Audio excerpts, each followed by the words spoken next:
Good morning everyone. Welcome to Knowledge Account. আমরা দেখব 20th April 2025 এর ডেইলি কারেন্ট অ্যাফেয়ার্স তার সাথে সাথে রিলেটেড স্ট্যাটিস্টিকে। তোমরা কারেন্ট অ্যাফেয়ার্স এর মান্থলি বা ইয়ারলি পিডিএফ গুলো আমাদের অ্যাপের ইবুক সেকশন থেকে কালেক্ট করতে পারবে। প্রথম প্রশ্ন আজকে, কোন রাজ্য সরকার রাজ্যের মহিলাদের ক্ষমতায়নের জন্য মহিলা সংবাদ প্রচারাভিযান শুরু করেছে? মহিলা সংবাদ প্রচারাভিযান এটা করেছে রিসেন্টলি বিহার রাজ্য সরকার।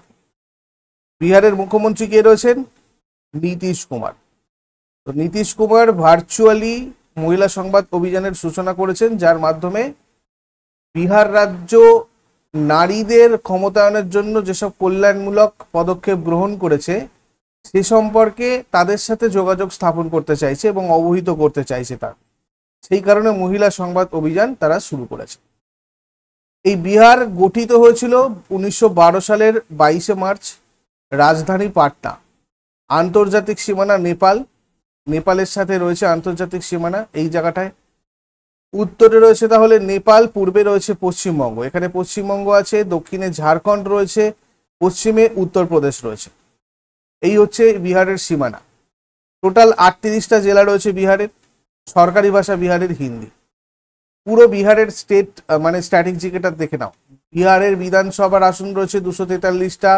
লেজিসলেটিভ কাউন্সিল অর্থাৎ এখানে বিধান পরিষদ আছে। বিহারে কিন্তু বিধান পরিষদ রয়েছে। তো বিধান পরিষদের 75টা আসন রয়েছে। রাজ্যসভা 16টা আসন রয়েছে, লোকসভা 40টা আসন রয়েছে। হাইকোর্ট এখানকার হচ্ছে পাটনা হাইকোর্ট। প্রথম রাজ্যপাল ছিলেন জয়রাম দাস দৌলত রাম। বর্তমান রাজ্যপাল আরিফ মোহাম্মদ খান আছেন। প্রথম মুখ্যমন্ত্রী কৃষ্ণ সিংহ। বর্তমান মুখ্যমন্ত্রী নীতিশ কুমার, 22তম মুখ্যমন্ত্রী, জনতা দলের নেতা। State animal Indian bison or gaur. State bird হচ্ছে sparrow. State tree people.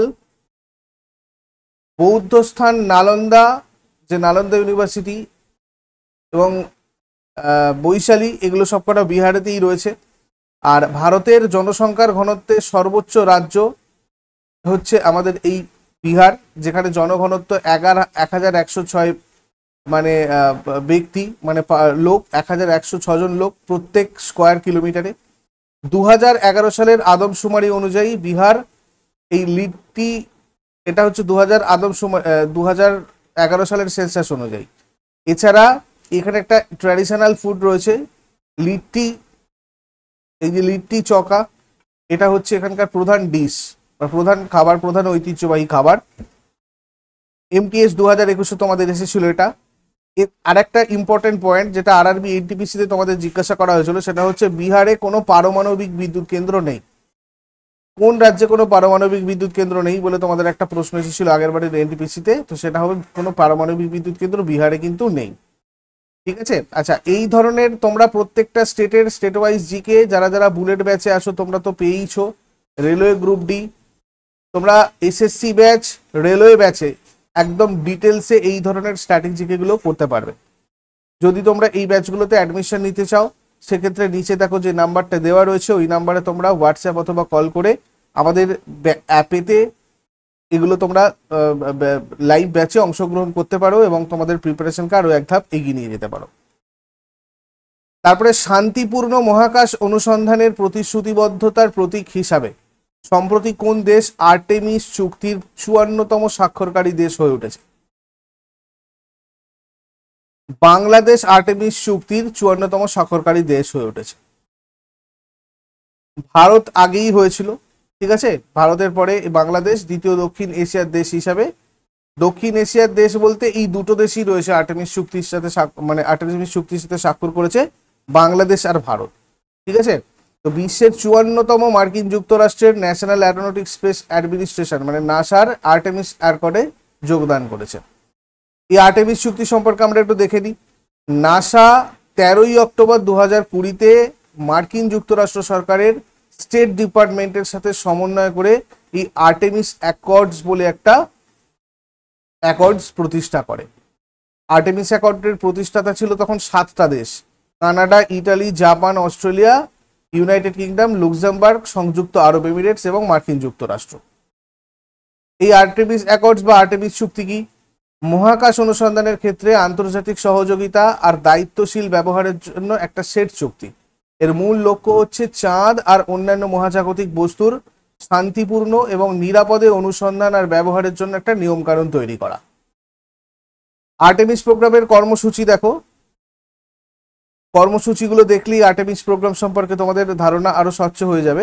Artemis অ্যাকর্ডের অধীনে নাসা আর্টেমিস অ্যাকর্ড সদস্যদের দ্বারা সম্মিলিতভাবে করা হবে ভবিষ্যতের মহাকাশ অনুসন্ধানের একটা মানচিত্র বা ম্যাপ ঘোষণা করেছিল এরকম। যেমন আর্টেমিস 1 প্রথম পদক্ষেপ হবে চাঁদ রিলেটেড স্টাডির জন্য, চাঁদ সম্পর্কে জানার জন্য একটা মানুষ্যবিহীন মহাকাশ ফ্লাইট। তো 2022 সালের নভেম্বরে এটা স্টার্ট করা হয়েছিল। আর্টেমিস 2-তে চাঁদের 10 দিনের একটা মানব মিশন হবে, যেটা চাঁদকে প্রদক্ষিণ করবে এবং চাঁদে মানুষের ভবিষ্যতের অবতরণের জন্য পরীক্ষা করবে। আর আর্টেমিস 3 মানুষের চাঁদের দক্ষিণ মেরুতে অবতরণ করবে। আর্টেমিস 4 একটি চন্দ্র মহাকাশ স্টেশন স্থাপন করা হবে, মানুষ চন্দ্র মহাকাশ স্টেশনে বাস করবে এবং তার কাজ করবে। তো এই ধরনের একটা প্রোগ্রাম নিয়ে এই সবকটা দেশ একটা চুক্তি স্বাক্ষর করেছে এবং একসাথে কাজ করছে, সেটাই হচ্ছে আর্টেমিস প্রোগ্রাম। নাসা সম্পর্কে আমরা যদি দেখি, নাসা 1958 সালে মার্কিন যুক্তরাষ্ট্র সরকার দ্বারা প্রতিষ্ঠিত হয়েছিল। এটা বিশ্বের প্রধান মহাকাশ সংস্থা, মহাকাশ অনুসন্ধান এবং গবেষণায় নিযুক্ত। ফ্লোরিডার টাম্পা উপসাগরের কাছে Cape Canaveral Space Force Station বা কেনেডি স্পেস সেন্টার থেকে নাসা তার মহাকাশ রকেটগুলোকে উৎক্ষেপণ করে। প্রশাসক রয়েছেন জ্যানেট পেট্রো, আর সদর দপ্তর নাসার ওয়াশিংটন ডিসিতে। বাংলাদেশ সম্পর্কে আমরা যদি দেখি, ভারতের 5টা রাজ্যের সাথে বাংলাদেশের সীমান্ত রয়েছে। পশ্চিমবঙ্গের সাথে রয়েছে 2217 কিলোমিটার।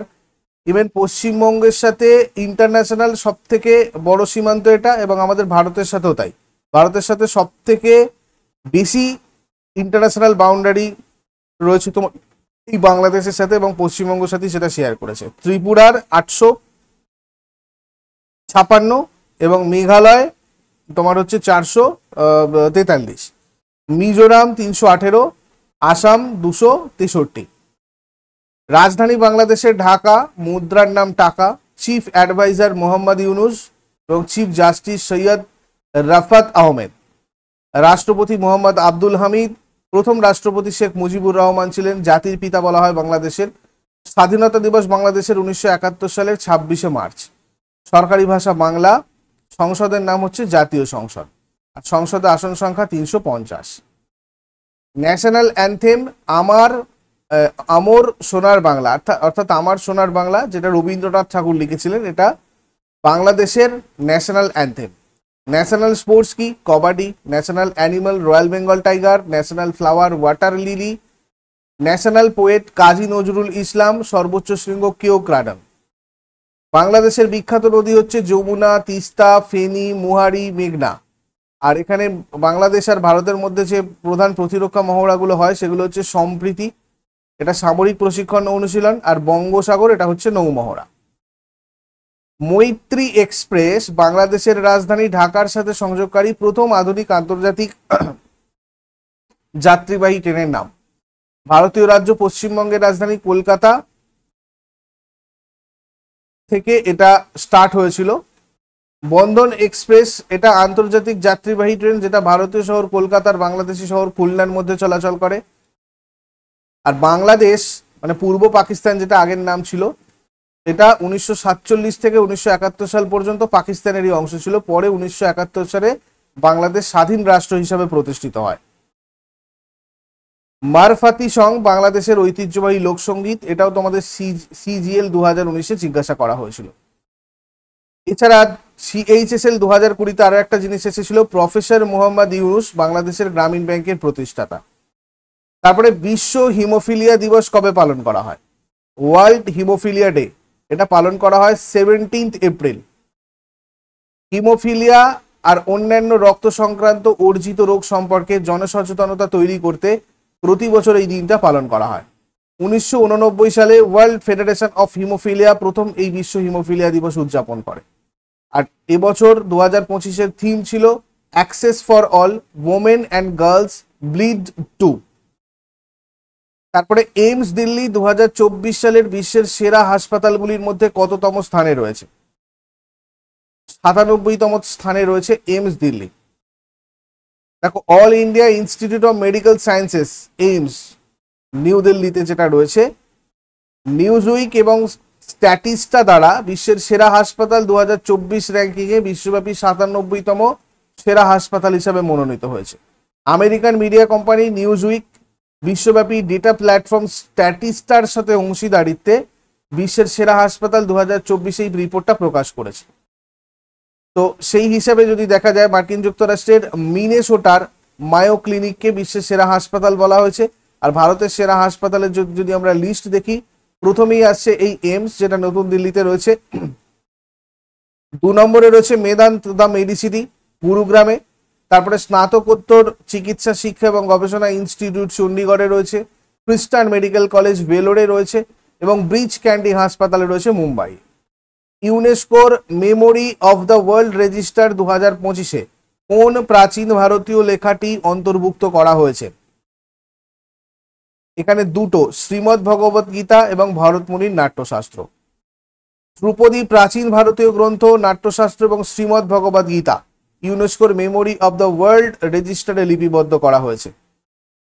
ইউনেস্কোর মেমোরি অফ দ্য ওয়ার্ল্ড রেজিস্টারে লিপিবদ্ধ ভারতীয় শিলালিপি সংখ্যা এখন মোট 14টা হলো। এটা নিয়ে ভগবত গীতা সম্পর্কে একটু দেখে নিই। শ্রীমদ্ ভগবত গীতার উল্লেখ হিন্দু মহাকাব্য মহাভারতের একটা অংশ ভীষ্ম পর্বে পাওয়া যায়।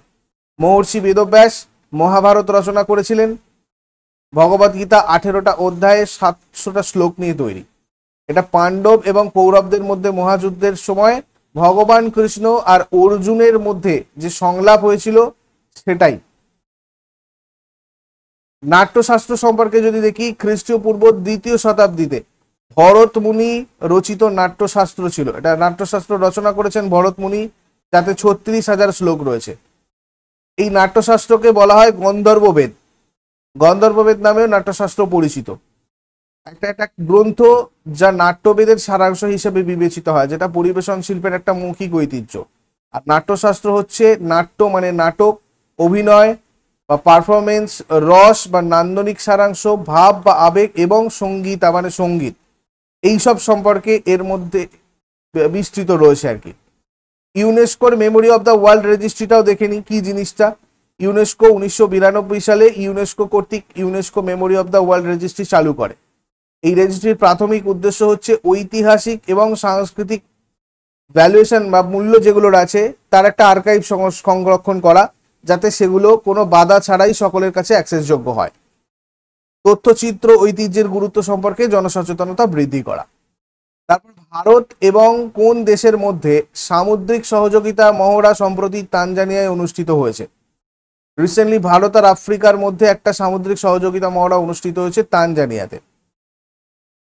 নৌ সহযোগিতা জোরদার করার জন্য ভারত আর তানজানিয়ায় প্রথম এই ভারত আর আফ্রিকার মধ্যে এই সামুদ্রিক মহড়া হয়েছে, যেটার নাম হচ্ছে আইকিমি 2025।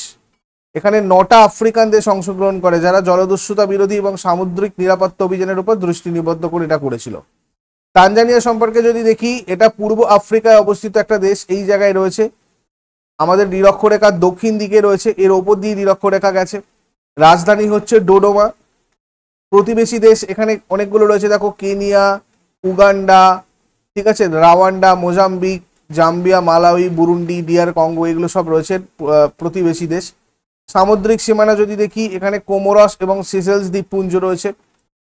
পর্বতমালা যদি দেখি, খুব ইম্পর্টেন্ট মাউন্ট কিলিমাঞ্জারো, এটা আফ্রিকার সর্বোচ্চ শৃঙ্গ। মাউন্ট মেরু, তোমার হচ্ছে ইনগোরোঙ্গোরো ক্রেটার, এটা বিশ্বের বৃহত্তম আগ্নেয়গিরি। এগুলো সবকটা মনে রাখবে, পরীক্ষায় আসে খুব, ঠিক আছে। নদী রয়েছে রুফিজি, এটা বৃহত্তম নদী, এখানকার ভারত মহাসাগরে প্রবাহিত হয়। এছাড়া কাগেরা, যেটা নীলের উৎস, ভিক্টোরিয়া হ্রদকে জল সরবরাহ করে। টাঙ্গানিকা হ্রদ বিশ্বের 2য় গভীরতম। ভিক্টোরিয়া হ্রদ আফ্রিকার বৃহত্তম হ্রদ, কেনিয়া উগান্ডার সাথে ভাগাভাগি করে। তারপরে সম্প্রতি কোন রাজ্যে নববর্ষের শুরুতে মহাবিষুব সংক্রান্তি এবং পান সংক্রান্তি পালিত হয়েছে? দেখো, এটা উড়িষ্যায় পালিত হয়েছে মহাবিষুব সংক্রান্তি এবং পান সংক্রান্তি। এটা ওই উড়িষ্যার ঐতিহ্যবাহী নববর্ষের সূচনা আর কি। মহাবিষুব পানা সংক্রান্তি বা পানা সংক্রান্তি বা পহেলা বৈশাখ, এটা গুরুত্বপূর্ণ একটা উৎসব এখানকার, যেটা প্রত্যেক বছর 14ই এপ্রিল উদযাপিত হয়। সম্প্রতি কেন্দ্রীয় স্বাস্থ্যমন্ত্রী জেপি নাড্ডা কোথায় একটি অত্যাধুনিক গবেষণাগার উদ্বোধন করেছেন রিসেন্টলি? এইমস, ঋষিকেশের এইমসে কেন্দ্রীয় স্বাস্থ্যমন্ত্রী জেপি নাড্ডা একটা অত্যাধুনিক গবেষণাগার উদ্বোধন করেছেন। চিকিৎসা গবেষণাকে উৎসাহিত করার জন্য এই স্বাস্থ্যমন্ত্রী ঋষিকেশ এইমসে এই আধুনিক গবেষণাগারের উদ্বোধন করেছেন। লখনৌতে সংসদ খেল মহাকুম্ভের উদ্বোধন কি করেছেন? লখনৌতে মহাকুম্ভের উদ্বোধন করেছেন রাজনাথ সিং। এটা একটা সংসদ খেল মহাকুম্ভ, এটা একটা 4 দিনের ক্রীড়া প্রতিযোগিতা যেখানে athletics, volleyball, kabaddi, basketball, football, hockey, boxing, taekwondo এগুলো ইনক্লুডেড রয়েছে। দুটো বিভাগে হবে, একটা হচ্ছে জুনিয়র বিভাগ 9 থেকে 12 শ্রেণীর ছাত্রছাত্রীদের মধ্যে, আর একটা হচ্ছে সিনিয়র ডিগ্রি কলেজ এবং বিশ্ববিদ্যালয়ের ছাত্রছাত্রীদের মধ্যে। এই অনুষ্ঠানটা প্রতিরক্ষা মন্ত্রী রাজনাথ সিং উদ্বোধন করেছেন। এটা লখনৌতে অনুষ্ঠিত হচ্ছে। সম্প্রতি কোন রাজ্য সরকার 15টা স্থানের নাম পরিবর্তন করে সাংস্কৃতিক ঐতিহ্যকে সম্মান জানিয়েছে? দেখো, এটা উত্তরাখণ্ড। উত্তরাখণ্ডে হয়েছে। উত্তরাখণ্ডের মুখ্যমন্ত্রীকে পুষ্কর সিং ধামি। ইনি হরিদ্বার, দেরাদুন, নৈনিতাল এবং উধম সিং নগর জেলা জুড়ে 15টা স্থানের নাম পরিবর্তনের ঘোষণা করেছেন, যার লক্ষ্য জনগণের অনুভূতি এবং ভারতীয় সাংস্কৃতিক ঐতিহ্যের সাথে সামঞ্জস্য করা। তারপরে লিওনার্দো দা ভিঞ্চির জন্মবার্ষিকী উপলক্ষে প্রতি বছর কোন তারিখে বিশ্ব শিল্প দিবস পালন করা হয়? বিশ্ব শিল্প দিবস পালন করা হয় 15ই এপ্রিল প্রত্যেক বছর লিওনার্দো দা ভিঞ্চির জন্মবার্ষিকী উপলক্ষে। শিল্প এবং বিজ্ঞানে অসাধারণ অবদানের জন্য পরিচিত আমাদের এই লিওনার্দো দা ভিঞ্চি, তার জন্মবার্ষিকী স্মরণে 15ই এপ্রিল বিশ্ব শিল্প দিবসটা পালন করা হয়। 2025 সালের থিম কি ছিল? Art for unity and healing. বিশ্বব্যাপী ঐক্য এবং মানসিক স্বাস্থ্য বৃদ্ধিতে শিল্পের ভূমিকার উপর এটা জোর দেয়। এরপরে আগের দিনের হোমওয়ার্কগুলো আমরা দেখে নেব। ভারতবর্ষে কোন রাজ্য আখ উৎপাদনে প্রথম স্থান অধিকার করে? এটা হয়ে যাবে উত্তরপ্রদেশ। আর কত সালে লোকসভার প্রথম সাধারণ নির্বাচন অনুষ্ঠিত হয়েছিল? এটা হয়ে যাবে 1951। আজকে তোমাদের জন্য প্রশ্ন থাকবে, ভাঙ্গরা কোন রাজ্যের নৃত্যকলা? অযোধ্যা কোন নদীর তীরে অবস্থিত? শেষকালে কমেন্টে জানাও। চট করে আগের দিনের গুলো কুইক রিভাইজ করে নেব। যারা যারা লাইভে রয়েছে অ্যান্সার করার চেষ্টা করো। 19 এপ্রিল 2025-এর প্রশ্ন কি ছিল? 2025 সালে মার্চ মাসের আইসিসি পুরুষদের সেরা খেলোয়াড় কে হয়েছে? শ্রেয়াস আইয়ার। 2025 সালে মার্চ মাসের আইসিসি মহিলাদের সেরা খেলোয়াড় কে হয়েছেন? জর্জিয়া ভল।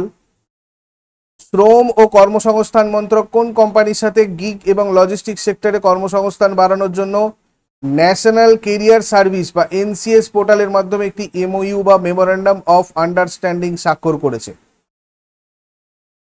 সুইগি। 2025 সালে চীনে অনুষ্ঠিত ম্যাকাও আন্তর্জাতিক কমেডি উৎসবে কাকে মাস্টার হিউমার অ্যাওয়ার্ড প্রদান করা হয়েছিল? আমির খান। 15তম ব্রিক্স কৃষি মন্ত্রীদের সভা কোথায় অনুষ্ঠিত হয়েছে?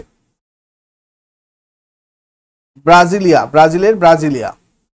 মহারাষ্ট্র রাজ্য বন্যপ্রাণী বোর্ড কর্তৃক নভি মুম্বাইয়ের কোন জলাভূমিকে ফ্লেমিঙ্গো সংরক্ষণের সংরক্ষণাগার ঘোষণা করা হয়েছে?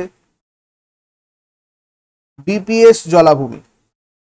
সম্প্রতি মহারাষ্ট্র সরকারের এনইপি 2020-র সাথে সামঞ্জস্যপূর্ণ একটা নির্দেশিকা অনুযায়ী মারাঠি এবং ইংরাজি মাধ্যমের স্কুলের ক্লাস 1 থেকে ক্লাস 5 পর্যন্ত কোন ভাষা বাধ্যতামূলক করা হবে? হিন্দি। তেলেঙ্গানায় আইন প্রয়োগকারী সংস্থার জন্য উদ্বোধন করা সাইবার সিকিউরিটি হার্ডওয়্যারের ল্যাবের নাম কি? টি-শিল্ড। শিশু পাচার মামলার শুনানি শেষ করার জন্য সর্বোচ্চ আদালত কত মাসের সময়সীমা নির্ধারণ করেছে? 6 মাস। ভারতের তৈরি রোবোটিক সার্জারি মেশিন মেডি জার্ভিস কোথায় চালু হয়েছে? আসাম। এগুলো ছিল তোমাদের আগের দিনের প্রশ্ন। ইউজফুল বলে মনে হলে লাইক করো, শেয়ার করো, কমেন্ট করে ফিডব্যাক জানাও। আর প্রতিদিন সকাল 6টার সময় ডেইলি কারেন্ট অ্যাফেয়ার্স এর আপডেটের জন্য নলেজ অ্যাকাউন্টকে সাবস্ক্রাইব করে বেল আইকন প্রেস করে অল এ ক্লিক করে নাও। Thank you so much. Take care. Have a great day.